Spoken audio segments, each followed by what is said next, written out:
pembukaan lahan tanpa bakar untuk antisipasi karhutla. Harga cabai merah dan cabai rawit di Kabupaten Muaro Jambi anjlok di harga Rp15.000. Pemerintah Provinsi Jambi mengapresiasi pengungkapan sabu cair dari Iran ke Indonesia.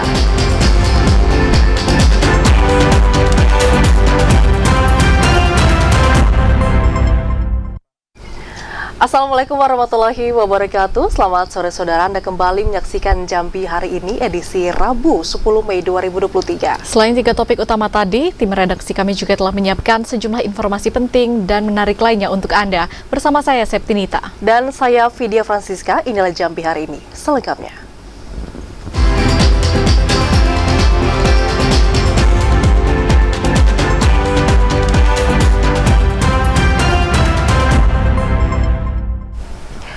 Saudara, untuk bisa mengantisipasi kerawanan karhutla tahun 2023 kali ini, pemerintah Provinsi Jambi sudah menyiapkan program pembukaan lahan tanpa bakar.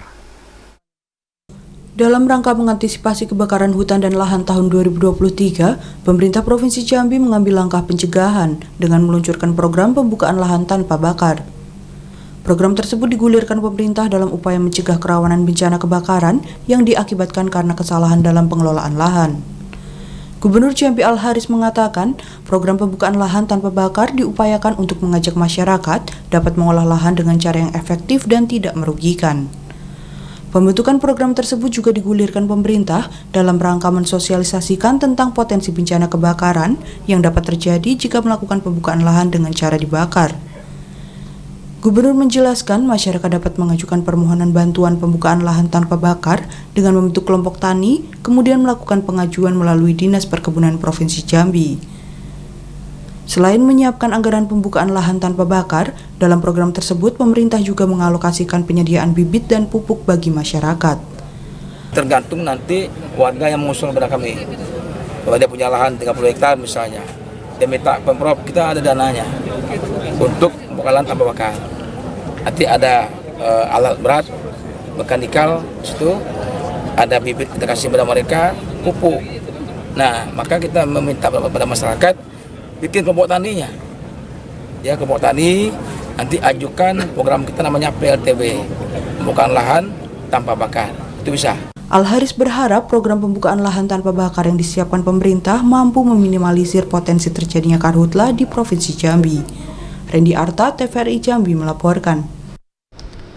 BPBD Kabupaten Tanjung Jabung Barat siagakan personil untuk mengantisipasi terjadinya kebakaran hutan dan lahan. Pada Januari hingga saat ini, hanya ada 1 kasus karhutla yang terjadi di wilayah Kabupaten Tanjung Jabung Barat. Kepala BPBD Tanjung Jabung Barat Zulfikri mengatakan ekstrimnya cuaca yang terjadi belakangan ini membuat BPBD Kabupaten Tanjung Jabung Barat siaga karhutla. Dalam penanganan karhutla, BPBD Tanjung Jabung Barat bersinergi bersama TNI Polri yang juga merupakan tim Satgas Penanganan Karhutla. Untuk menunjang tugas dalam penanganan karhutla, tim Satgas Karhutla akan mendirikan posko di wilayah Batang Asam dan Desa Muntialo. Dari Januari hingga saat ini, hanya ada 1 kasus karhutla dengan luasan 0,5 hektar lahan terbakar yang terjadi di Desa Lubuk Terentang, Kecamatan Betara. Zulfikri berharap Kades dan juga camat lebih proaktif dalam memberikan sosialisasi dan imbauan kepada masyarakat. Sanksi tegas akan diberikan kepada para pelaku karhutla. Didi Haryadi, TVRI Jambi, melaporkan. Saudara, terkait dengan angkutan batubara yang kembali beroperasional, memang ini menjadi kenyataan yang berdampak buruk terhadap arus lalu lintas di ruas jalan lintas Jambi menuju ke Muara Bulian. Dan terpantau pada Selasa malam tadi, saudara, tidak patuhnya para sopir angkutan batubara menyebabkan kemacetan panjang di kawasan Mendalu, Kabupaten Muaro Jambi. Jalan lintas Jambi Muara Bulian di Desa Mendalu Darat, Kecamatan Jambi, luar kota Kabupaten Muaro Jambi, pada Selasa malam 9 Mei 2023 kembali macet parah, khususnya dari arah Kabupaten Batanghari menuju ke kota Jambi. Kemacetan ini terjadi lantaran ratusan truk angkutan batubara terparkir di badan jalan sejak pukul 19 waktu Indonesia Barat. Kemacetan kali ini diperkirakan sepanjang 5 km dan kondisi ini sangat dikeluhkan oleh warga Mendalu. Pasalnya, truk angkutan batubara menutupi jalur masuk ke perumahan warga.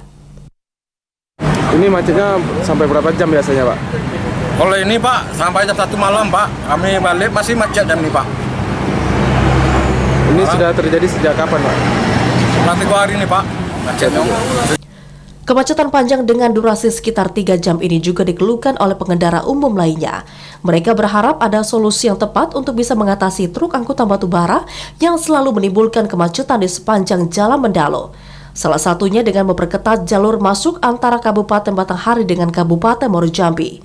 Angkutan batu bara dibolehkan melintas di kawasan Mendalo di atas jam 21 waktu Indonesia Barat selaras dengan peraturan. Mengingat aktivitas masyarakat dan juga mobilitas kendaraan umum yang melintas di kawasan Mendalo sangat tinggi di bawah pukul 21 waktu Indonesia Barat. Dari jam 7 tadi. Jam 7 tadi ya. Sudah berapa jam, Bang? Sudah sejam, Bang. Sudah sejam. Apa dampaknya dari kita, Bang? Yo, kalau dampaknya, kita lah capek, Bang. Kena macet yang ini kan, seharusnya pun boleh jalan jam sini ya. Laporan sudah jalan. Gitu. Sudah sering terjadi ya? Sudah sering lah, setiap waktu arah jalan pasti gini. Terpantau di lapangan tidak sedikit kendaraan pribadi yang melawan arus guna menghindari kemacetan dari arah Kabupaten Batanghari menuju Kota Jambi. Kondisi ini tentu membahayakan keselamatan bagi para pengendara lainnya. Azam Afnan, TVRI Jambi melaporkan. Setelah 8 bulan ditutup akibat erupsi Gunung Kerinci, kini jalur pendakian Gunung Kerinci kembali dibuka. Meski dibuka untuk umum, namun para pengunjung masih dilarang untuk mendekati kawah Gunung Kerinci. Balai Besar Taman Nasional Kerinci Seblat kembali membuka jalur pendakian Gunung Kerinci dari pintu Rimbayang yang berada di Desa Kersiktuo, Kecamatan Kayu Aro setelah 8 bulan ditutup akibat meningkatnya aktivitas vulkanik Gunung Kerinci. Pembukaan jalur tersebut seiring dengan menurunnya aktivitas Gunung Kerinci. Meski menurun, namun status Gunung Kerinci masih berada pada level 2 atau di level waspada. PLT Kepala Resort Kerinci Utara Danuri mengatakan, pembukaan jalur pendakian Gunung Kerinci berdasarkan pengamatan baik secara visual maupun dengan alat bantu seismograf sejak tanggal 17 Januari sampai dengan 27 Februari 2023. Dari hasil pengamatan tersebut, aktivitas Gunung Kerinci pada saat ini telah menurun dan tidak lagi menyemburkan abu vulkanik, sehingga jalur pendakian Gunung Kerinci bisa dibuka kembali. Kalau kebetulan per 8 Mei itu sudah dibuka kembali untuk pendakian. Namun demikian perlu kami sampaikan, pimpinan sudah menerapkan SOP terbaru ya. Mohon kepada para pendaki nanti tetap ikutin SOP, terutama berkaitan dengan kondisi alam kita Gunung Kerinci, yaitu untuk pendaki resmi diperbolehkan sampai batas 3 kilo radius dari bibir kawah. Itu zona amannya. Danuri menyampaikan, meski jalur pendakian telah dibuka untuk umum, namun dengan status Gunung Kerinci yang masih berada pada level 2 waspada, para pendaki masih dilarang untuk mendekati bibir kawah gunung. Para pendaki juga diminta untuk tetap mengikuti standar operasional prosedur yang berlaku di Balai Taman Nasional Kerinci Seblat. Ilwan, TVRI Jambi melaporkan. Kita ke sorotan lainnya, saudara. Anjloknya harga cabai merah dan cabai rawit di sejumlah pasar di Kabupaten Muaro Jambi berdampak buruk terhadap pendapatan para pedagang. Merosotnya harga cabai ini juga disebabkan karena melimpahnya pasokan dari daerah penghasil. Melimpahnya pasokan cabai berdampak terhadap anjloknya harga cabai di pasaran. Saat ini, harga cabai merah hanya Rp15.000 per kilogram, dari harga sebelumnya Rp30.000 per kilogram. Salah seorang penjual cabai di pasar tradisional Sengeti Muaro Jambi, Sayuti mengatakan, merosotnya harga cabai merah telah terjadi sejak 1 pekan pasca Lebaran lalu. Melimpahnya pasokan cabai di pasaran disebabkan daerah penghasil cabai merah seperti Pulau Jawa, Kerinci, dan Muaro Jambi memasuki musim panen serentak. Turunnya harga cabai itu berdampak terhadap pendapatan para penjual. Meski harga cabai turun, namun tidak mempengaruhi daya beli masyarakat. Dalam satu hari berapa pekul, Bang, bisa terjual? Kalau di sini kurang, Bang. Soalnya di sini banyak penjual daripada pembeli ya. Iya. Sehari berapa, Bang? Sehari paling ada di sini habisnya 40 kilo. 40, 45. Bandingan harga rendah ini kayak mana, Bang, pendapatan keuntungan kita, Bang? Masih mendingan harga yang mahal lagi, Bang, daripada cabai harga segini ini. Anjloknya harga cabai juga terjadi pada cabai rawit. Saat ini, harga cabai rawit hanya Rp32.000 per kilogram, dari harga sebelumnya mencapai Rp50.000 per kilogram. Berbeda dari harga cabai, harga komoditas lainnya seperti bawang merah dan bawang putih masih normal. Masing-masing mencapai Rp28.000 hingga Rp30.000 per kilogram. Azam Afnan, TVRI melaporkan. Saudara, KPU Provinsi Jambi menambah fasilitas pendukung untuk mengantisipasi antrian jelang akhir pendaftaran Bacalek. Informasi selengkapnya akan kami hadirkan usai jeda. Tetaplah bersama kami di Jambi hari ini.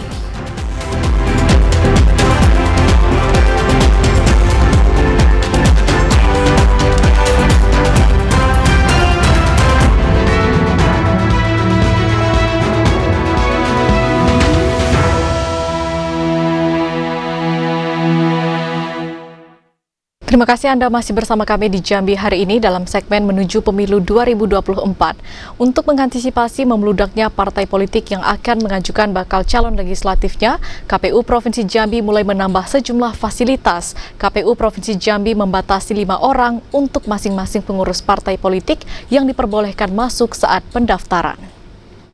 KPU Provinsi Jambi mulai menambah sejumlah fasilitas pendukung untuk pelaksanaan tahapan pendaftaran bakal calon DPD RI dan pengajuan bakal calon DPRD Provinsi Jambi.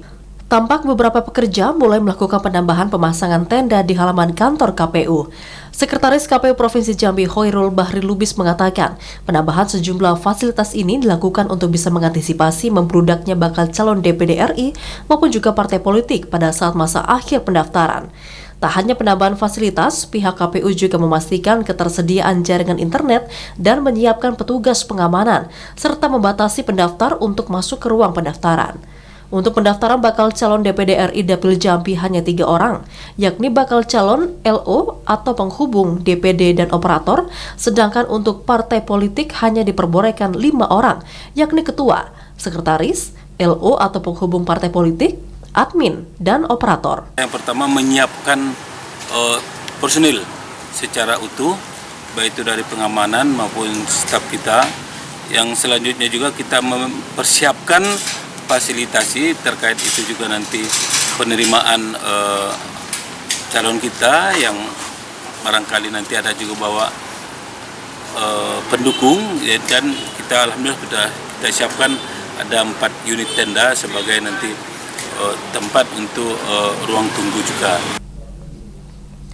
Masa pendaftaran bakal calon DPD RI dan pengajuan bakal calon legislatif DPRD Provinsi Jambi ini dilakukan selama 14 hari terhitung 1 hingga 14 Mei 2023. Untuk hari pertama hingga hari ke-13, pendaftaran dibuka mulai pukul 8 hingga 16 waktu Indonesia Barat.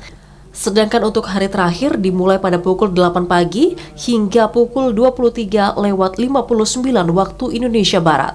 Yogi Ramadhani, TVRI Jambi melaporkan.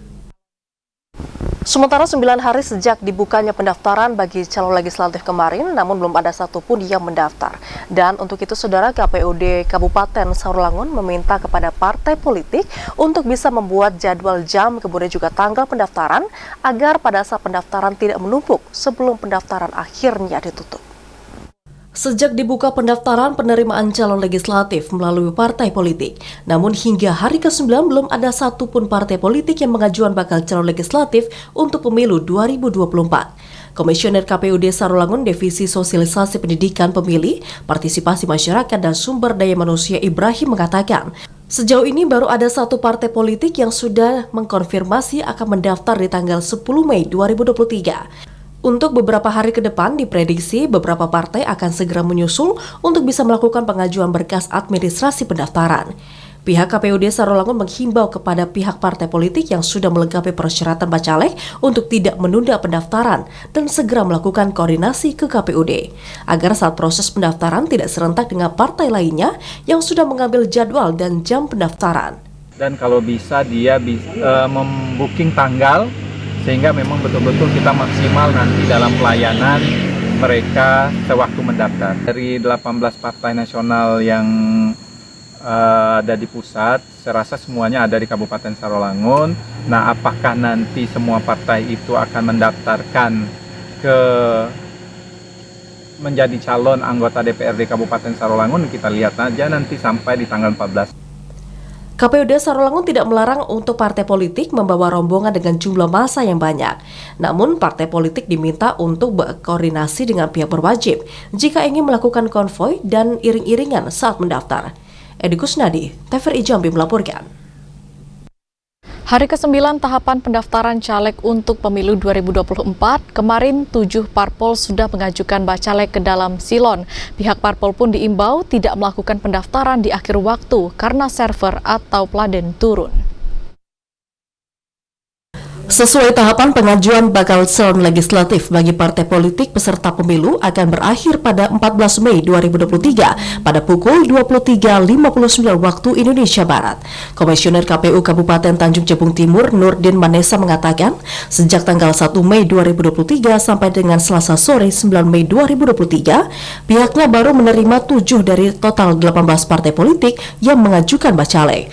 Saat ini petugas pendamping dari KPU dan petugas penghubung untuk partai politik terus mengimbau agar para partai segera mengajukan nama bacalek. Setiap proses pengajuan bacalek oleh partai politik diprediksi memakan waktu sekitar 3 jam. Petugas dari KPU pun dibagi dalam 5 tim untuk bisa menerima pengajuan nama-nama dari bacalek. Pada saat pengajuan bacalek, partai politik hanya menyerahkan 2 berkas hard copy atau salinan dalam bentuk cetak, seperti surat pengajuan menggunakan formulir model pengajuan parpol dan daftar bakal calon menggunakan formulir model daftar bakal calon. Setelah dokumen tersebut diterima oleh petugas KPU, akan langsung dilakukan pemeriksaan terhadap dokumen. Ini yang sudah di-upload di Sipol itu ada progresnya, ada 7 partai politik yang sudah mengajukan calon di Sipol. Progresnya itu masih terus berjalan, belum aplikasi masih proses, tidak ada yang 100% karena ada beberapa syarat yang belum di-upload. Nurdin pun menghimbau kepada pengurus berbagai partai politik di Kabupaten Tanjung Jabung Timur agar bisa secepat mungkin menyelesaikan proses administratif melalui silon. Kliva Patria, TVRI Jambi melaporkan. Data belum rampung, akhirnya Partai Nasdem menunda pengajuan bakal calon anggota DPRD Provinsi Jambi. Dan meski tergolong baru, Partai Umat menjadi salah satu partai politik pertama yang mengajukan bakal calon legislatifnya di KPU Provinsi Jambi. Partai Nasdem digadang-gadang menjadi partai pertama yang akan mengajukan bakal calon legislatifnya di KPU Provinsi Jambi. Namun berdasarkan data di aplikasi Sistem Informasi Pencalonan atau SILON, Partai Nasdem Provinsi Jambi belum merampungkan input data dan unggah dokumen. Anggota KPU Provinsi Jambi Abnizal mengatakan, hingga saat ini di aplikasi SILON, Partai Nasdem belum melakukan submit atau penyelesaian data. Selain itu, pihaknya juga telah berkoordinasi dengan pihak Nasdem terkait penundaan dan pengajuan bacalek Nasdem yang akan dilakukan pada Kamis besok atau di hari ke-11 pendaftaran. Dengan demikian, Partai Umat menjadi partai politik pertama yang mengajukan bakal calon anggota legislatif pada pemilu tahun 2024 di KPU Provinsi Jambi. Meski tergolong partai baru, namun Partai Umat yang mendaftar pada Rabu 10 Mei pukul 14 waktu Indonesia Barat ini telah memenuhi 100% atau 55 bakal calon legislatif yang tersebar di 6 dapil Provinsi Jambi. Dari hasil pendaftaran, KPU Provinsi Jambi menolak atau mengembalikan berkas Partai Umat karena salah mengunggah dokumen, padahal berkasnya telah dinyatakan lengkap. Hari ini Partai Umat mengajukan daftar bakal calon sesuai dengan peraturan di tanggal 10 jam 17.30. Jadi Ketua beserta Sekretaris sudah datang dokumen yang sudah ditentukan.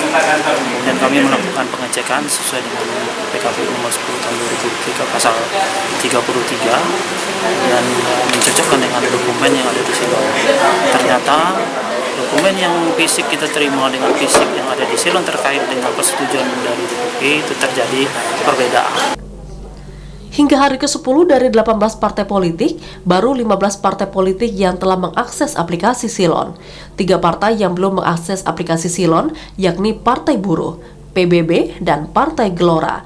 Sementara untuk pendaftaran bakal calon anggota DPD RI Dapil Jambi, dari 26 bakal calon sudah ada 9 yang melakukan pendaftaran, yakni Sum Indra, Walini, Lukman, Elviana, Muhammad Nuh, Abu Bakar Jamalia, Hamid, Musmulyadi, dan Erwan.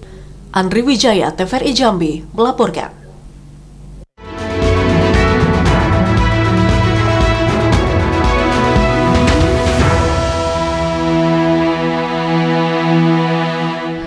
Saudara Wakil Gubernur Jambi Abdullah Sani membuka rakor gugus tugas reforma agraria Provinsi Jambi untuk tahun 2023. Informasi selengkapnya akan kami hadirkan usai jeda dalam segmen advertorial. Tetaplah di Jambi hari ini.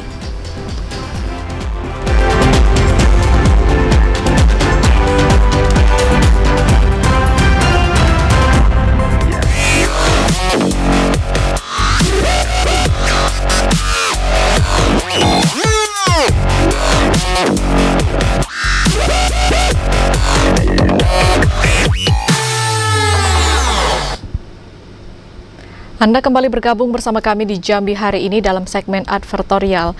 Wakil Gubernur Jambi Abdullah Sani membuka rakor gugus tugas reforma agraria Provinsi Jambi tahun 2023 dalam upaya menyelesaikan sengketa dan konflik pertanahan. Wakil Gubernur Jambi Abdullah Sani secara resmi membuka rapat koordinasi gugus tugas reforma agraria Provinsi Jambi tahun 2023.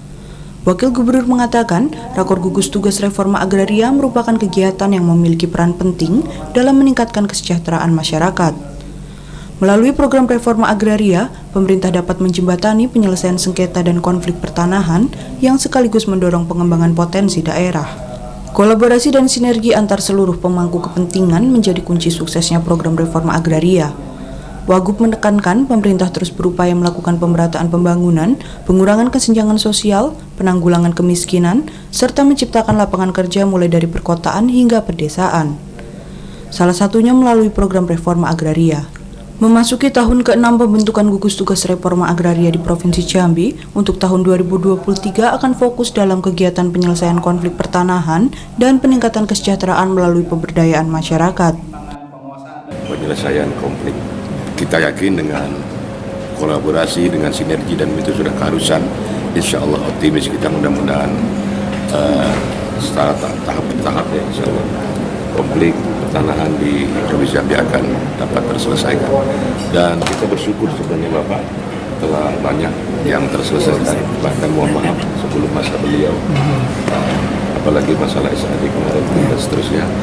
Dan itu menjadi pembangkit semangat kita, spirit kita untuk, ya begitulah, insya Allah perjuangan dengan dasar berkolaborasi dengan multisektor, insya Allah dapat tercapai apa yang kita inti. Abdullah Sani berharap rakor gugus tugas reforma agraria menjadi momentum yang baik untuk membangun koordinasi dan kolaborasi dalam rangka melaksanakan program reforma agraria di Provinsi Jambi. Randy Arta, TVRI Jambi melaporkan.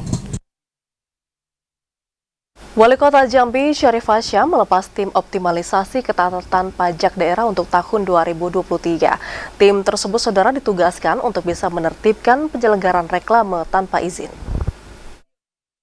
Wali Kota Jambi Syarif Hasyam menjadi inspektur apel sekaligus melepas tim optimalisasi ketaatan pajak daerah tahun 2023. Apel tersebut digelar di lapangan kantor Wali Kota Jambi pada Rabu pagi.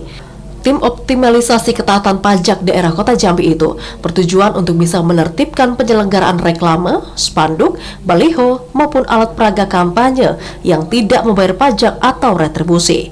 Wali Kota Jambi Syarif Hasyam mengatakan jelang tahun politik mendatang, spanduk atau alat peraga kampanye di Kota Jambi sudah mulai marak. Syarif Hasyam melihat banyak pelanggaran yang terjadi dari pemasangan spanduk dan juga baliho tersebut.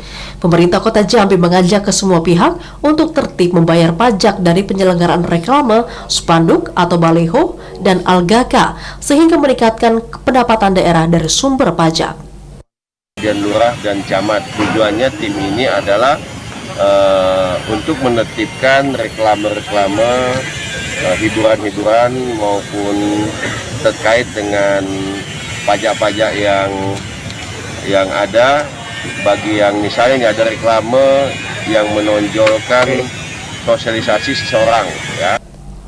Penertiban penyelenggaraan reklame itu sesuai dengan instruksi Wali Kota Jambi nomor 3 tahun 2023. Untuk baliho atau spanduk yang dapat mengganggu ketertiban dan keindahan Kota Jambi harus dicabut. Joko, TVRI Jambi, melaporkan. Bupati Mashuri membuka konferensi cabang ke-12 PMII Cabang Bungo. Melalui konferensi itu diharapkan dapat melahirkan pemimpin dinamis, progresif, dan visioner. Bupati Mashuri menghadiri dan membuka konferensi cabang ke-12 Pergerakan Mahasiswa Islam Indonesia PMII Kabupaten Bungo. Bupati Bungo Masuri mengatakan keberadaan PMII memberikan manfaat bagi pemerintah daerah, terutama dalam memperluas komunikasi dan koordinasi dalam mengurai setiap permasalahan dan tantangan yang ada. Dalam membangun daerah dibutuhkan sinergi semua pihak, baik dalam pelaksanaan maupun pengawasan. Konferensi cabang ke-12 PMII ini diharapkan dapat melahirkan pemimpin yang organisator, memiliki kapabilitas, serta amanah dalam menjalankan program-program organisasi.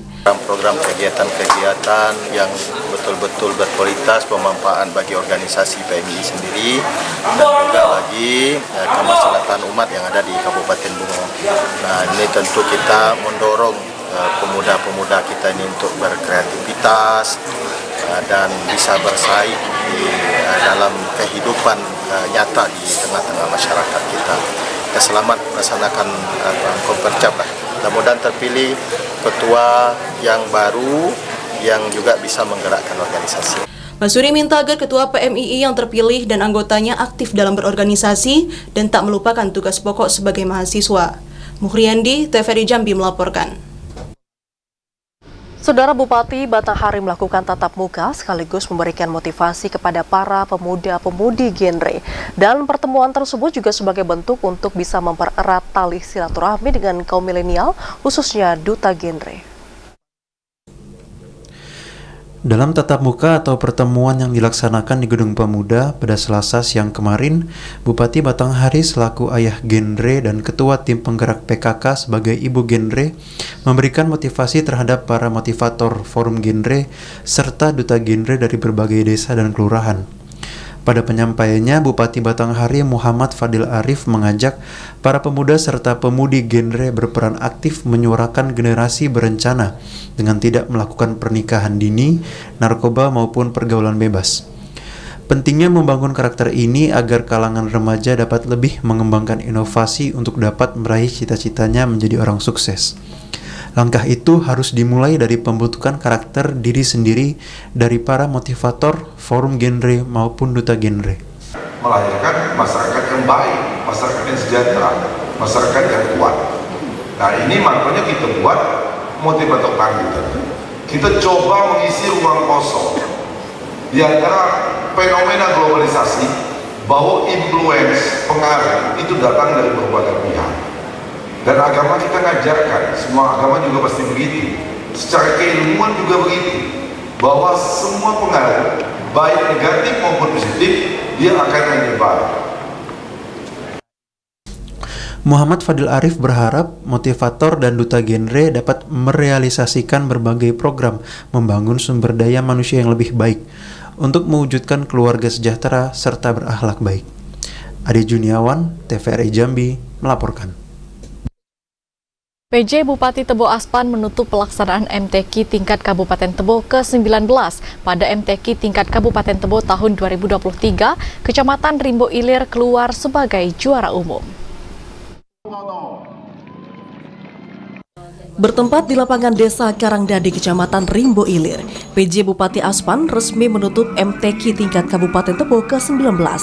Penutupan tersebut ditandai dengan pemukulan beduk oleh PJ Bupati Tebo Aspan yang juga didampingi Wakil Ketua DPRD Kabupaten Tebo Samsur Rizal dan juga unsur Forkompinda. Hadir pada penutupan musabaqah PJ Bupati Tebo Aspan, Wakil Ketua DPRD Kabupaten Tebo Samsur Rizal beserta anggota, unsur Forkompinda beserta Forkopicap. Dalam MTQ tingkat Kabupaten Tebo ke-19 yang digelar sejak 5 hingga 8 Mei 2023 itu, tuan rumah Kecamatan Rimbo Ilir keluar sebagai juara umum, disusul Kecamatan Tebo Tengah dan Kecamatan Sumai. PJ Bupati Tebo Aspan mengapresiasi masyarakat Kabupaten Tebo yang mendukung pelaksanaan MTQ. Tak hanya itu, ucapan terima kasih juga disampaikan kepada panitia pelaksana maupun peserta dan juga masyarakat di Kecamatan Rimbo Ilir. Aspan minta agar peserta yang berhasil mendapatkan juara agar terus berlatih untuk menghadapi MTQ tingkat Provinsi Jambi yang digelar di Kabupaten Sarolangun. Aspan juga berpesan kepada para kafilah agar tetap semangat dan terus berlatih menghadapi MTQ di tahun 2024. Pada tahun 2024, Kecamatan Tengah Ilir akan menjadi tuan rumah MTQ tingkat Kabupaten Tebo. sebagaimana kita ketahui bahwa alhamdulillah pada malam hari ini kita sama-sama sudah dapat menyaksikan penutupan musabaqah tilawatil Quran tingkat Kabupaten Tebo tahun 2023 yang ke-19 ini. Alhamdulillah pelaksanaannya sudah dapat berjalan dengan baik dan lancar. Namun dari hasil evaluasi kita dalam pelaksanaan ini, karena ini kegiatan rutin setiap tahun kita laksanakan, kita berharap apa yang dilakukan tahun ini dapat menjadi evaluasi sehingga ini dapat ditingkatkan pada tahun-tahun berikutnya, baik ini oleh panitia penyelenggara maupun oleh para camat dan KUA sebagai yang bertanggung jawab untuk mengirimkan. Wakil Ketua DPRD Kabupaten Tebo Samsur Rizal mengapresiasi suksesnya penyelenggaraan MTQ tingkat Kabupaten Tebo. Samsur Rizal berpesan kepada para kori dan koriah yang ikut bertanding pada masing-masing cabang agar terus meningkatkan kemampuannya. Kami semua pimpinan DPD mengapresiasi terhadap pelaksanaan kegiatan MTQ ke-11 tingkat kabupaten ini dan telah menghasilkan yang terbaik bagi kori-kori para tilawah. Mudah-mudahan ke depan bisa meningkatkan lagi untuk di MTQ ke-20 di Tengah Ilir. Dan nanti urusan Kabupaten Tebo tingkat provinsi di Sarolangun mudah-mudahan bisa meraih kemenangan dan juara umum.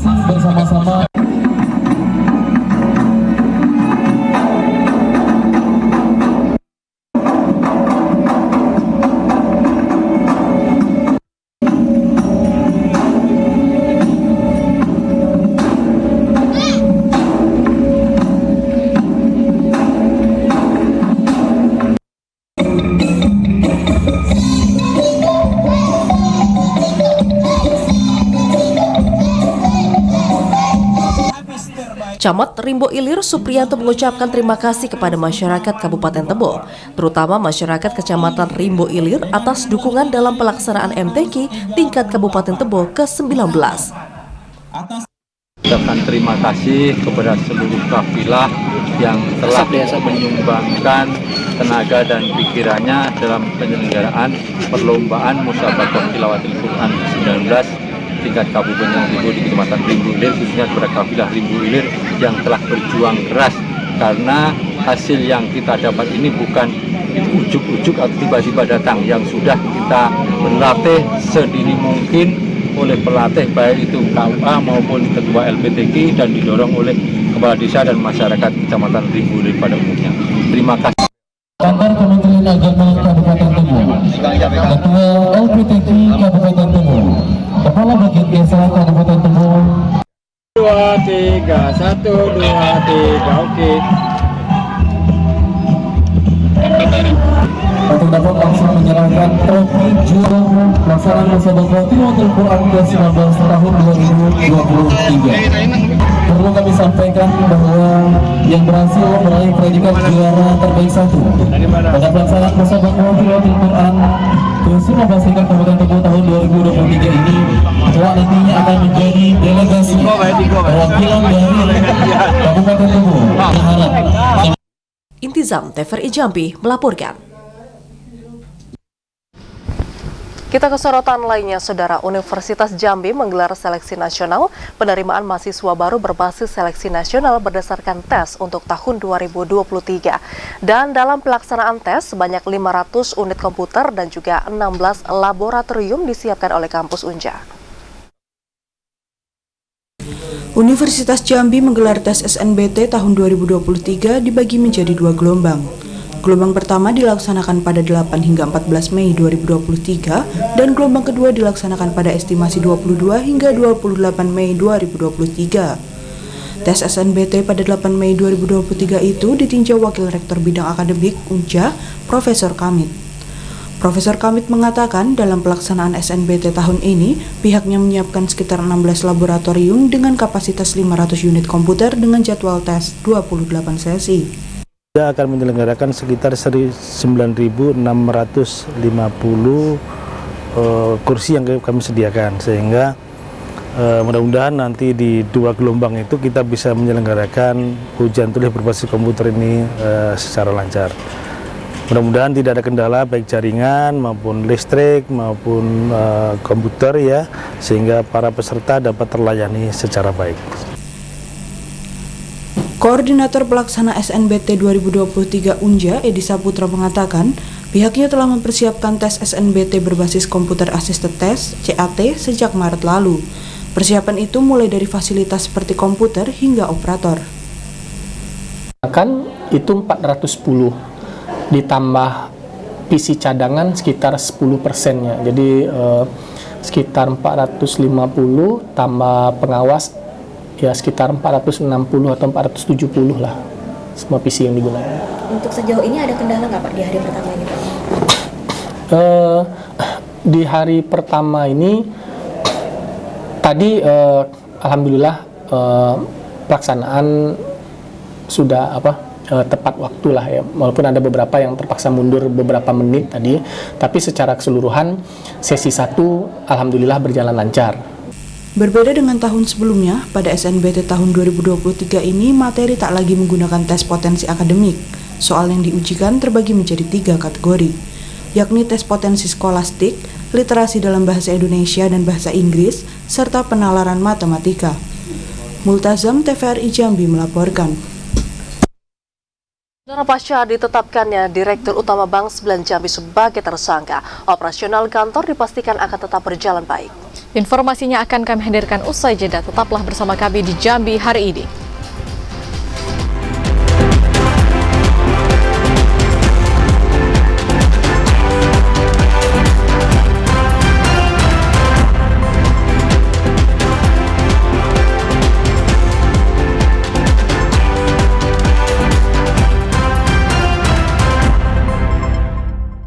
Terima kasih Anda masih bersama kami di Jambi hari ini.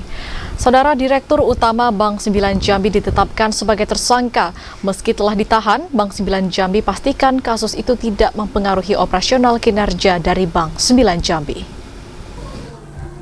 Pasca penetapan tersangka dan penahanan Direktur Bank Jambi Yunsak El Hakon oleh Kejati Jambi pada Senin kemarin, Komisaris Utama Bank Jambi Emilia memastikan aktivitas operasional Bank 9 Jambi tidak terganggu dari penetapan tersangka dari kasus korupsi itu.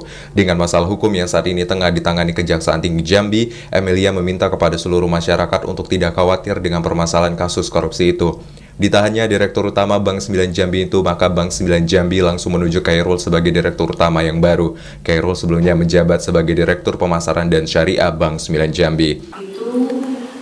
Direktur Utama Bank Jambi sudah ditetapkan oleh Kejaksaan Tinggi Jambi sebagai tersangka dan sudah langsung ditahan pada hari yang sama. Maka untuk itu kami semua jajaran Bank Jambi menyampaikan permohonan maaf yang sebesar-besarnya atas ketidaknyamanan tersebut. Sebelumnya, Direktur Utama Bank 9 Jambi Yunsak El Hakon ditetapkan sebagai tersangka bersama 3 orang lainnya. Mereka ditahan penyidik pidana khusus Kejati Jambi kasus tindak pidana korupsi dan pencucian uang senilai 310 miliar rupiah.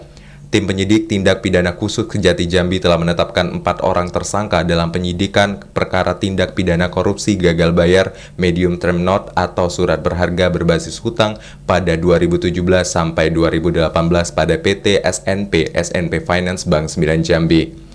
Kejaksaan Tinggi Jambi melakukan penyidikan tindak pidana korupsi gagal bayar MTN PT SNP pada Bank 9 Jambi tahun 2017 sampai 2018 sejak bulan Oktober 2022. Berdasarkan surat perintah penyidik Kepala Kejaksaan Tinggi Jambi nomor Print 993-L-5-FD-1-10-10-2022 tanggal 6 Oktober 2022. Asar, TVRI Jambi melaporkan.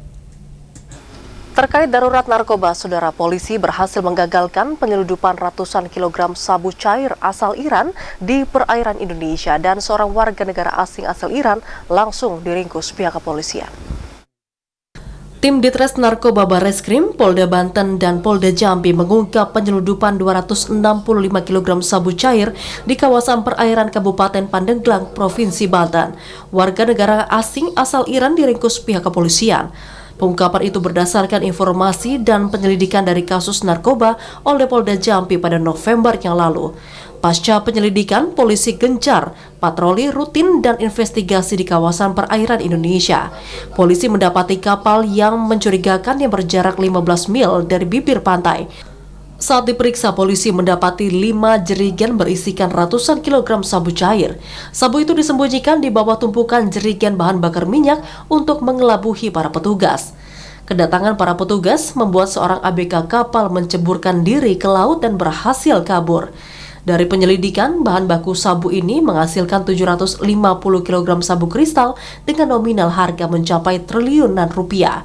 Saat ini polisi masih memeriksa para tersangka.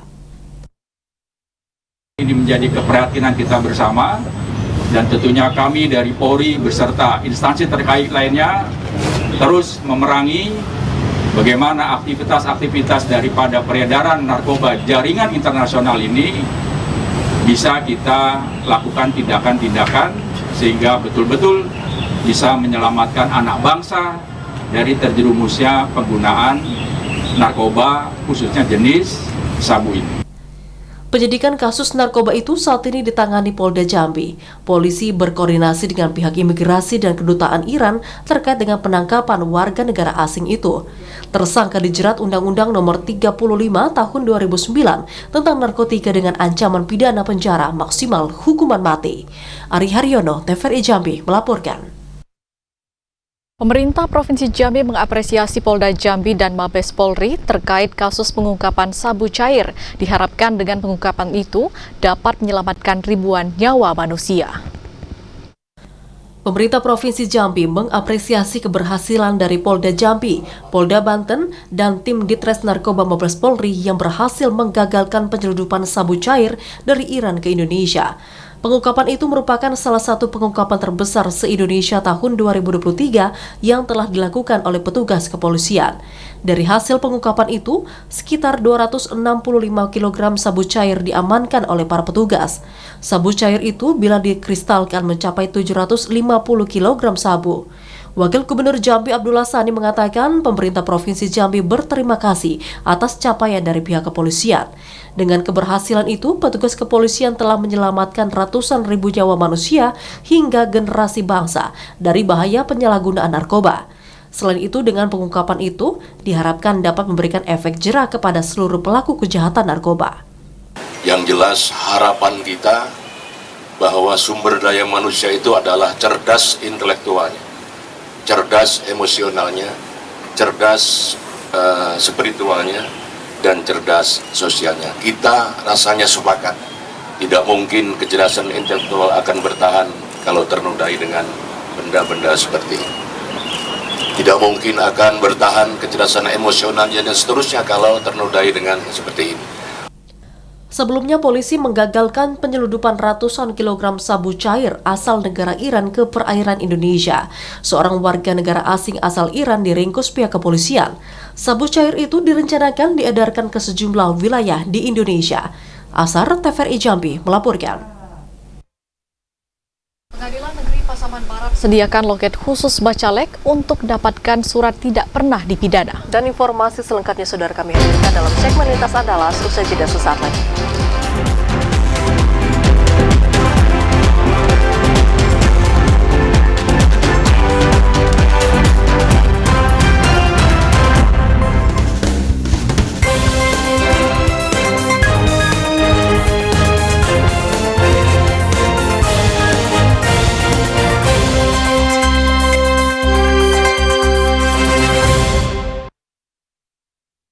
Bersama kami di Jambi hari ini dalam segmen Lintas Andalas.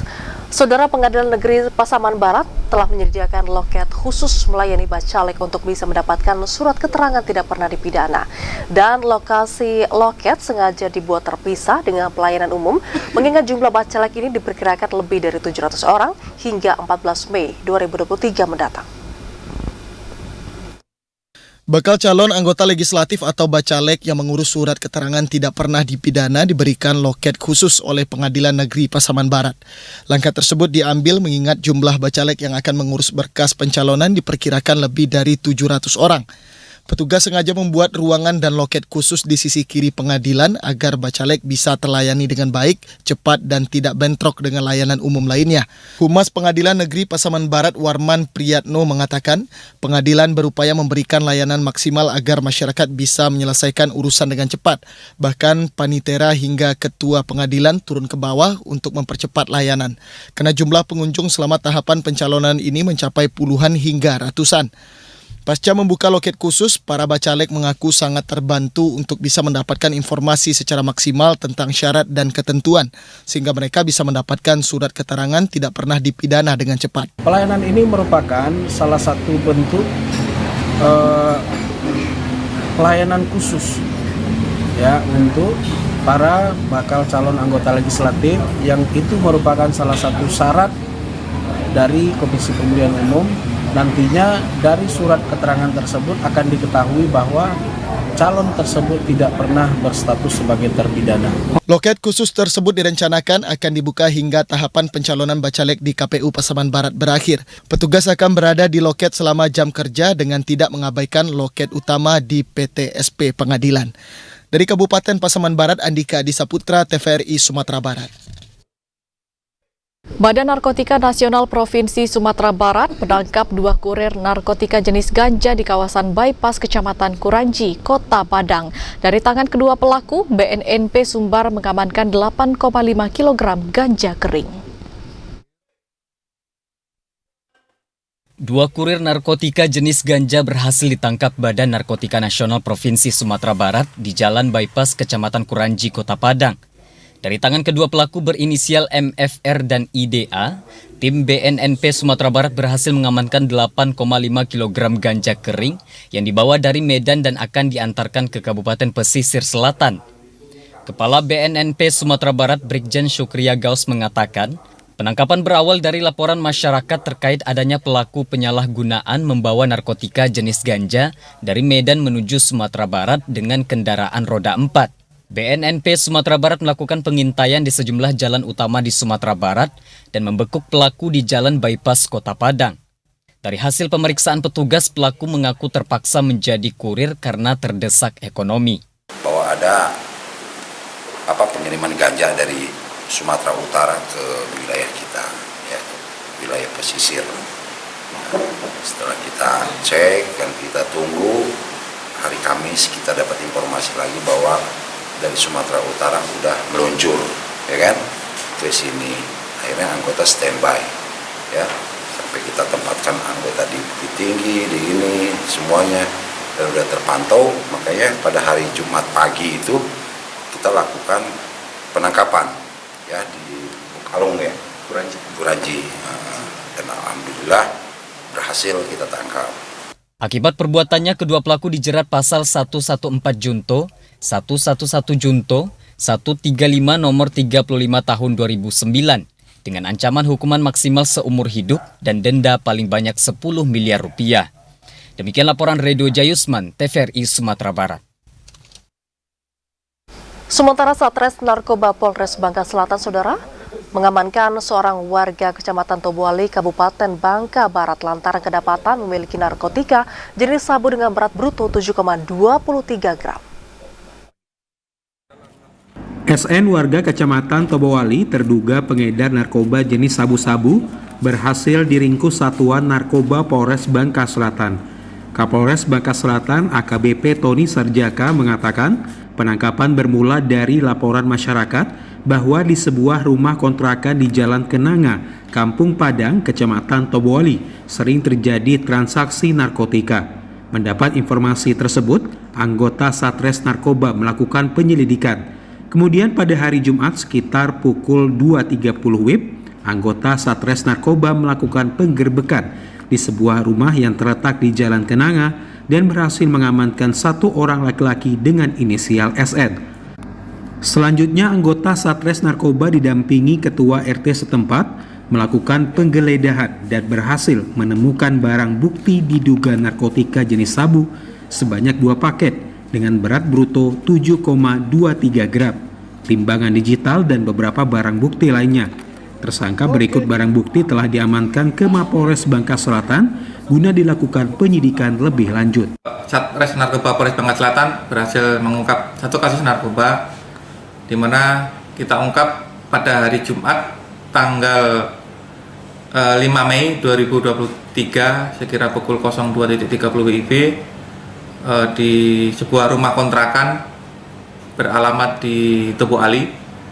Kemudian dalam pengungkapan tersebut kita amankan satu orang laki-laki umur kira-kira 32 tahun, alamat Tobo Ali juga. Atas perbuatannya, tersangka patut diduga telah melanggar pasal 114 ayat 2 atau pasal 112 ayat 2 UU RI nomor 35 tahun 2009 tentang narkotika. Dari Bangka Selatan, Eko Septianto Rashid, TVRI Bangka Belitung melaporkan. Beralih ke Provinsi Bengkulu, Saudara, WHO resmi mencabut status darurat pandemi COVID-19. Meski terjadi penambahan kasus, Dinas Kesehatan Provinsi Bengkulu meyakini penyebaran tetap terkendali di tengah adanya varian baru. World Health Organization atau WHO resmi mencabut status darurat pandemi COVID-19 pada tanggal 5 Mei 2023 lalu. Sementara kasus COVID-19 di Provinsi Bengkulu masih tetap ada. Pertanggal 6 Mei 2023, Dinas Kesehatan Provinsi Bengkulu mencatat kasus aktif COVID-19 berjumlah 22 orang. Meski demikian, Kepala Dinas Kesehatan Provinsi Bengkulu, Herwan Antoni, meyakini penyebaran kasus akan tetap terkendali di tengah adanya temuan varian baru.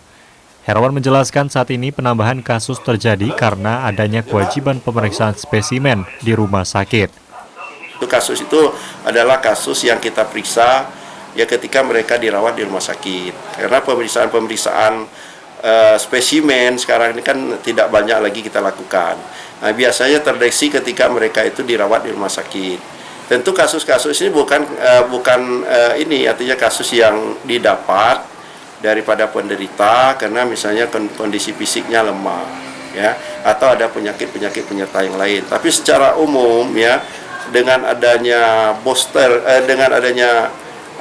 vaksinasi kita ya booster itu imunitas tubuh kita itu masyarakat kita itu cukup tinggi.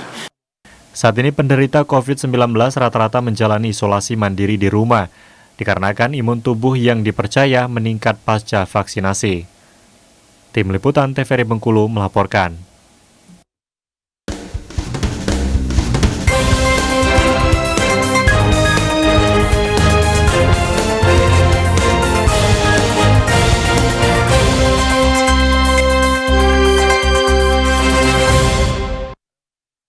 Informasi tadi, Saudara, sekaligus menutup perjumpaan kita di Jambi hari ini. Terima kasih atas perhatian dan juga kebersamaan Anda. Saya Vidya Francisca. Dan saya Septinita bersama kerabat kerja yang bertugas pamit undur diri. Wassalamualaikum warahmatullahi wabarakatuh dan sampai jumpa.